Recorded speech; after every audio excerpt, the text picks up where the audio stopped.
हर महादेव। पितृपक्षा अद्भुत पौराणिक कथा। महाभारत काल में युद्ध के समय जब दानवीर कर्ण की मृत्यु हुई तो उनके दान पुण्य के फलस्वरूप उन्हें स्वर्गलोक भेजा गया। वहां उनका खूब स्वागत सत्कार हुआ, लेकिन भोजन के समय उन्हें सोना चांदी और आभूषण परोसे गए। कर्ण इस व्यवहार को समझ न सके और उन्होंने देवराज इंद्र से पूछा कि हे स्वर्गाधिपति, यहाँ मुझे भोजन में सोना चांदी और आभूषण परोसे गए हैं, लेकिन मैं इनका सेवन नहीं कर सकता। मेरे साथ इस व्यवहार का क्या कारण है? तब देवराज इंद्र ने उन्हें बताया कि हे कर्ण, आपने जीवन पर्यंत दान धर्म का पालन किया है और आपके जैसा दानी तीनों लोकों में कोई नहीं होगा। लेकिन आपने सिर्फ सोना चांदी और आभूषण जैसी भौतिक वस्तुओं का ही दान किया है।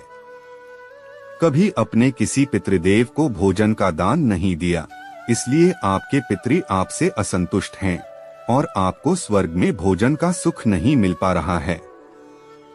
यह सुनकर कर्ण निराश हो गए और उन्होंने इंद्रदेव को कहा कि मैं आजीवन अपने पितरों से अनभिज्ञ रहा हूँ, इसीलिए मुझसे यह भूल हुई है। कृपया अब आप मुझे इसका उपाय बताइए। तब इंद्र ने कहा कि आपको अपने पुण्य कर्मों के कारण 16 दिनों का समय दिया जाता है।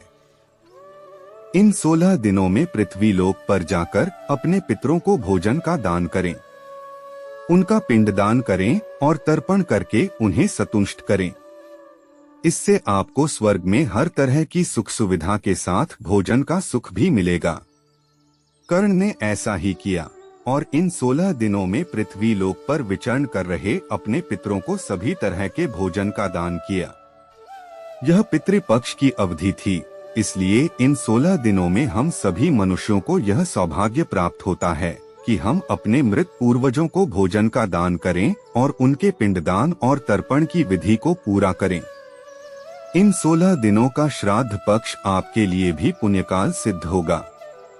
धन्यवाद।